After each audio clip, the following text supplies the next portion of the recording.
Hi friends, welcome to the weekly PIB session where we cover important topics from the PIB which are relevant for UPSC Prelims 2027. Today we are going to cover PIB from July 26 to July 31st. First of all, let me give you reason why this session is important for you. You know guys, every day on the PIB around 30 to 40 press releases are released, and everything which is released is not very important for the prelims examination. So what I'm doing is that I'm collecting only those important press releases which are relevant for exam. Further, most of the press releases are covered in the newspaper. Therefore, I am only selecting those press releases which are important for the prelims examination and which were not covered in the newspaper. That's why this session is very important. Even if you're reading newspaper, you should definitely go through this session. Let's start. The very first topic, guys, GEM portal is completing 10 years. You can see here GEM portal launches 10-day celebration ahead of the 10th foundation day. So what is GEM? GEM is India's national public procurement portal, which was launched in the year 2016 by Ministry of Commerce and Industry. Guys, this facilitates online procurement of goods and services. This is very important. Goods and services by central government, state government, ministries, department, PSUs and affiliated organizations. So anything any government department wants to procure, they have to procure through this online portal, which is a procurement portal. It's a fully digital, cashless, end-to-end procurement portal. It's a fully digital, cashless, end-to-end procurement portal, which basically improves transparency in government procurement. Okay, so this is very important. Ministry is very important. Ministry of Commerce, and which year 2016. And who can use it? Central government, state government, and even PSUs can use the GEM portal for procurement. Okay, and generally guys, suppliers are what? Okay, MSME, okay, self-help group, etc, etc, they are supply goods and services to government through this portal. The next topic, guys, Samudra Manthan scheme. Government of India has launched Samudra Manthan, which is national offshore exploration scheme with an outlay of 84,000 crore. Guys, Ministry of Petroleum and Natural Gas has basically started this central sector scheme. So what kind of scheme is there? Central sector scheme is there, and it is Ministry of Petroleum. Guys, the goal is to produce 600 million metric ton of oil equivalent, basically to, okay, reduce India's dependence on oil import. So what we are going to do in this is we are going to unlock India's offshore oil and natural gas potential and strengthen energy security by reducing reliance on import dependence and also promoting exploration and production within the country. You know guys, although India is not very rich in crude reserves or natural gas reserves, but still India has many sedimentary basins, and if properly explored, we can produce lot of crude oil and natural gas within our country. Therefore, guys, Government of India has now given this, okay, incentive scheme for exploration and production of crude oil within the country itself. Guys, you can see at present India is importing 88% of its crude oil requirement and more than 50% of its natural gas requirement. Okay, so where is crude oil found in India? Crude oil found in India in sedimentary basins, for example, Krishna Godavari basin, Kaveri basin, Mahanadi basin, and in Andaman offshore basin. You know, guys, recently Andaman offshore basin has been, okay, being explored. Okay, this is again in news. Okay, so under this scheme, guys, what do? We give seismic data, then we help in scientific drilling, then we do deep water and underwater exploratory drilling, and then we also provide common offshore production and evacuation infrastructure, and lastly integrated oil and gas manufacturing and service zone. Okay, this is what is the kind of facilities which will be provided under this scheme. Very important, you can get this next year. Next one, guys, ship recycling. Guys, India is world's largest ship recycling country by volume in 2025. Okay, very important. Largest ship recycling country. And in India, which is the largest ship recycling yard, it is Alang Sosia Yard in Gujarat, Alang. This is a very important map point you should prepare. Okay, it's largest ship recycling yard in India. It is in Bhavnagar district. I think it is in the largest in the world. Okay, it's very important. Also, guys, you know there is a Hong Kong Convention, which was you can see here. Okay, which was enacted in the year 2009 and has come into force in 2025. It is basically on safe and environmental sound recycling. India has acceded to this, and you know India has a Receipt Recycling Act 2019, which is aligned to Hong Kong Convention. Okay, so this is important. You should definitely prepare what is Hong Kong Convention. Next, guys, seafarer workforce. You know, guys, recently there are attacks on ships which basically carry cargoes and okay, oil tankers. So, you know, guys, at present, India is the second largest supplier of seafarers in the world. Okay, so after Philippines, which is the largest, we are the second largest supplier of seafarers. Okay, this is again a very important. And now, Ministry of Shipping and Waterways has a goal of mission 20%. What is mission 20%? It aims to increase India's share in the global seafaring workforce to 20%. Means 20% of the total seafarers in the world should be Indians. That is the goal of this ministry. And you know, guys, these seafarers basically, okay, they are regulated under Director General of Shipping. Okay, Director General of Shipping, and Director General of Shipping has now come out with an insurance scheme also, which will be implemented by this Director General of Shipping insurance scheme for ensuring the seafarers and the crew and the cargo. Okay, this is very important. I think the name of the scheme is something Bharat Insurance kind of thing. Okay, which is under Department of Financial Services, Ministry of Finance, but implemented by Director General of Shipping. Okay, again very important. Next, guys, pharmaceutical pricing policy. Guys, in India, pharmaceutical drugs are regulated. Price is regulated by Drugs Price Control Order 2013. Under this, guys, we have a National Pharmaceutical Pricing Authority, which is a body which fixes the retail price of new drugs. Okay, so this is very important. This works under, I think, Department of Chemicals and Pharmaceuticals. Okay, so please go through this authority. This authority is important. Next, coal exchange rule, guys. Government of India has enacted coal exchange rules 2026 to establish transparent and efficient market for coal trading. Guys, the implementing agency of the coal exchanges will be the Coal Controller of India. This is a very important organization, guys. Coal Controller of India has been in news recently in the context of reclamation of closed mines. Reclamation of closed mines. So this is important. This topic is important. So guys, Coal Controller of India, it is the designated authority for coal exchange regulation. So who will regulate these coal exchanges? It is the Coal Controller of India, which has been created under the MMDR Act 1957. So under, sorry, not create, this is not created under this. Under this, this will be the regulator of coal exchanges. Okay, so under Mines and Minerals Development and Regulation Act 1957, Coal Controller Organization will be the regulator of coal exchanges. The idea of coal exchanges is to basically transparent coal trading, transparent coal pricing. That is the idea. Okay, both captive coal and the okay commercial coal both are okay under covered under the coal exchange rules. Okay, next, Naksha is basically a GIS based GIS based urban land parcel mapping. It is an urban land parcel mapping. Okay, so Naksha stands for National Geospatial Knowledge Based Land Survey of Human Habitation. What is Naksha?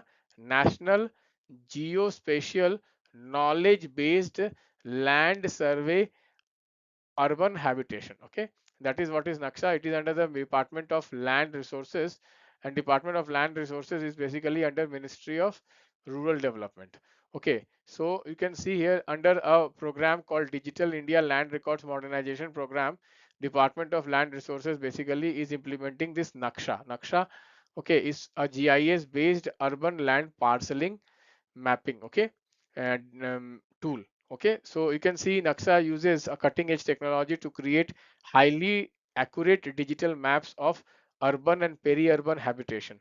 Naksha workflows features highly structured processes with multi-verification stages. Okay, so it is not for toll collection and it is not for land acquisition. Naxa is basically for, okay, proper kind of land mapping. Okay, proper land mapping, proper land kind of so that the urban local government, they know exactly where we have government land is there and all that. Okay, so create a digital map sort of thing. So guys, before we move to the next topic, I have compiled this into a PDF. I have compiled this into a PDF, which you can read on our app. So you can just download our app and you can go to our website also. In Lakshya, we have this weekly compilation of PIB, because there are some other topics also which I'm not covering in this YouTube video, which is covered in that PIB PDF. Okay, so here in YouTube, I'm only covering the most important topics. Okay, but if you go through the weekly PIB compilation, it will be very useful for you. Okay, the next topic is Cyber Mitigation Center, Cybercrime Mitigation Center. Guys, Ministry of Home Affairs has informed Parliament that the ministry is strengthening India's cyber crime prevention, investigation and mitigation ecosystem. You know, guys, we have a cyber fraud mitigation center under Indian Cyber Crime Coordination Center. Okay, Indian Cyber Crime Coordination Center. So what is this Indian Cyber Crime Coordination Center? It is under Ministry of Home Affairs. It is an attached office to provide coordinated national framework for combating cyber crimes.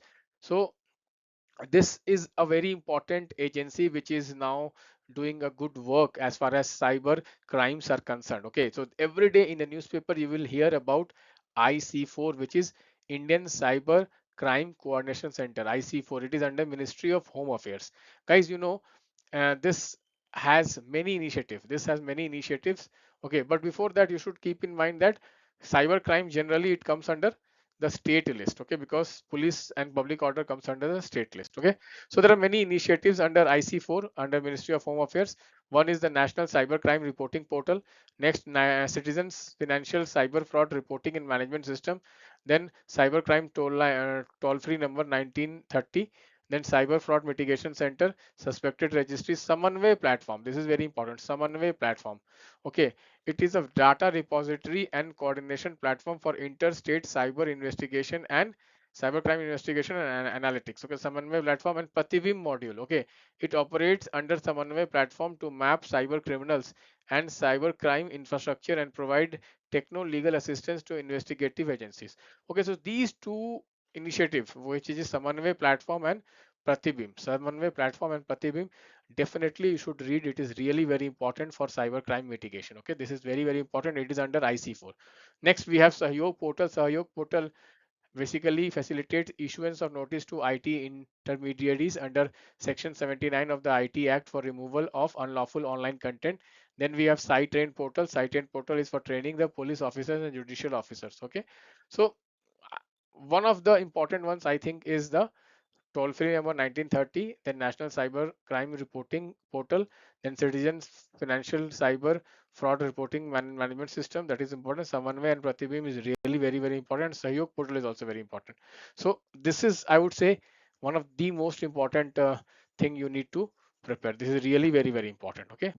Next, guys, nuclear technology in medical and agriculture sector. So guys, you know that we have the Department of Atomic Energy. Under Department of Atomic Energy, basically we are trying to use, okay, nuclear and nuclear kind of uh, nuclear materials and for peaceful use. Okay, so one of the peaceful use is medicine and agriculture sector.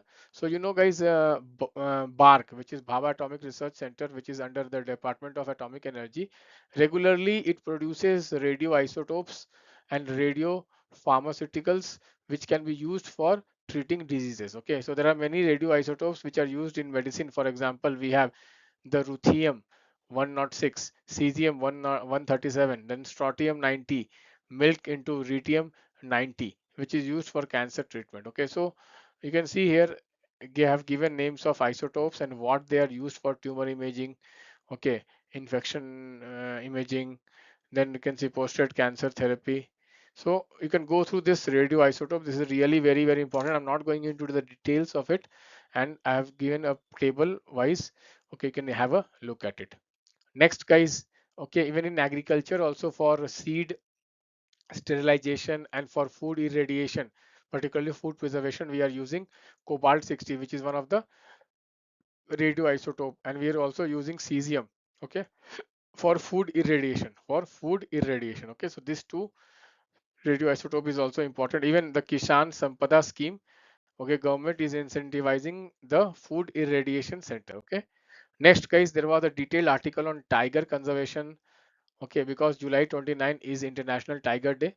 You know, guys, that India is home to 70% of the world's tiger, which is very big achievement. Project Tiger started in India in 1970s. You know, guys, tiger is our national animal. It is apex predator and umbrella species. International Tiger Day traces its origin to St. Petersburg Tiger Summit, which was held in 2010. Leaders of 13 tiger range countries, including India, adopted the TX2 goal. What is TX2 goal? Double the number of tigers by 2022. This was the TX2 goal. Guys, as far as India's tiger population is concerned, so estimation of tiger population is done every 4 years. Every 4 years, so tiger population has been rising. We have a Project Tiger. Project Tiger is a centrally sponsored scheme under Ministry of Forest and Environment and Climate Change. The aim is to secure a viable tiger population. It provides financial and technical assistance to tiger range states for conservation efforts. According to National Tiger Conservation Authority 2023, the Project Tiger has established 58 tiger reserves. So number of tiger reserves, okay, you should know, and it is 2.5% of the geographical area of the country, okay, tiger reserves. Okay, so you know, guys, under section 38 V of Wildlife Protection Act, every state is required to create a tiger conservation plan, and this conservation plan is approved by NTCA. NTCA is a statutory body under Wildlife Protection Act. It is headed by Minister of Environment. It is headed by Minister of Environment. Okay, so this NTCA implements the Project Tiger and related conservation initiatives. Okay, so this is again a very important NTCA role they can ask you. Okay, and next you can see here that we also have a Wildlife Crime Control Bureau, which is a statutory body, and even the National Tiger Conservation Authority is also a statutory body. These two are under the Wildlife Protection Act. Okay, so they may also ask you, under Wildlife Protection Act, how many statutory bodies have been created? Okay, one is the NTCA, other is the Wildlife Crime Control Bureau. Okay, so one more thing you need to prepare here is that all India tiger estimation, as I told you, it happens every 4 years. Okay, every 4 years. Okay, they use camera trap survey. They also use this M strips. M strips is basically what? It uses GPS, okay, remote sensing for real-time monitoring of tiger and its habitat. Okay, India also has launched this one project which is called International Big Cat Alliance between the like tiger range countries. Now it is open for every country. Now it is open for every country. Okay, then we have the Global Tiger Forum. Okay, 13 range countries are part of the Global Tiger Forum. India is one among them. So remember, guys, India is part of the Global Tiger Forum. India is part of the Global Tiger Forum. This you should know. And there are 13 countries. Okay, there are 13 countries in this. Then we have Integrated Tiger Habitat Conservation Program also. You can go through that, not that important. Before we move to the next topic, guys, today we have a weekly PIB test at 6 p.m. on our dashboard. Please go through this weekly PIB test. Before that, you can go through the PIB compilation. I'm telling you that this all these topics I have compiled in a notes format, just I think 20 to 25 pages. Do read them every Sunday and take this test at 6 p.m. Next is the Gyan Bharatam mission, guys. This is one of the most important scheme of Government of India related to art and culture, which can be asked in the coming years. Okay, so Government of India has highlighted the progress of Gyan Bharatam mission, including the National Manuscript Survey. So guys, Gyan Bharatam mission was announced in budget 2025-2026 to survey, document, conserve, digitized and provide AI enabled access to India's manuscript heritage. It is implemented under Ministry of Culture. So what is Gyan Bharatam mission? Gyan Bharatam mission is a dedicated scheme of Ministry of Culture to conserve, to digitize, to provide AI enabled access to India's manuscript history. Okay, so India has a huge manuscript history. Okay, we have Buddhist manuscript, we have ancient Hindu manuscript. Okay, we need to conserve them by digitizing them. Okay, next is the National Manuscript Survey under the Gyan Bharatam mission. National Manuscript Survey was launched between various states and UTs to identify and document manuscript holdings, repositories, and custodians. Next, we have the Gyan Bharatam web portal for use of AI-enabled technologies for conserving this heritage. Okay. Next, we have Gyan Mitram. Gyan Mitram is an AI-powered knowledge interface of Gyan Bharatam web portal users. Okay. So next is the Bharatiya GPT. You can go through it by basically is manuscript to conversation AI. Then we have Pandulini Darpan. Pandulini Darpan is an AI driven tool on Gyan Bharatam. Okay. So basically you can see Gyan Bharatam is making use of AI to conserve our manuscript heritage. Is a good thing. Okay. Next, sports, guys. You know that Commonwealth game is going on, so there was a dedicated article on sports, guys. As far as sports is concerned, India has huge potential because India is the youngest nation of the world of a very kind of vast size. You know, guys, 65% of India's population is below the age of 35, which is what we have a huge demographic advantage, and that makes India a potential strong sporting nation. So Ministry of Sports and Youth Affairs are taking various initiatives to promote sports in India. The very important one is the Khelo India mission. Okay, Khelo India mission was launched in 2017. It was basically by amalgamating four schemes. Okay, so Rajiv Gandhi Khel Abhiyan, Urban Infrastructure Scheme, Urban Infrastructure Sports Infrastructure Scheme, National Sports Talent Search Scheme, and into a unified sports development program. So basically merging three schemes, not four, three schemes: Rajiv Gandhi Khel Abhiyan, Urban Sports Infrastructure Scheme, and National Sports Talent Search Scheme. Okay, there are five pillars of Khelo India: establishing training centers, building capacity of coaches, expanding use of sports science and tech, organizing competition, and developing sports infrastructure. Okay, next we have, okay, some other schemes are also we have. Okay, this is achievement of Khelo India. You can just go through it. Other schemes is top scheme, Target Olympic Podium scheme, which was also launched by Ministry of Youth and Sports in 2014 to improve India's performance in Olympics and Paralympics. Then we have Kirti. Kirti basically Khelo India Rising Talent Identification. Okay, so identify sporting talent between the age of 9 to 18 is the goal of Kirti. And Olympic Games, guys, India is improving its medal tally in Olympic Games, which is a good sign. Okay, and you know, guys, Commonwealth Games are going on. Okay, so Commonwealth Games, you can see the people who have won gold medal. You can see here, Mirabai Chanu has won the weightlifting gold medal. So you can see here. Please go through the names. Please go through the names of the sports and athletes who have won gold medal in the Commonwealth game which is going on. Okay, so like this, guys, there are some other topics also which I have covered in my PIB compilation. Please go through them. Thank you. I hope the session was useful. This is my number which is flashing here. You can connect with me if you want prelims guidance for next year. Thank you. Bye bye. Take care.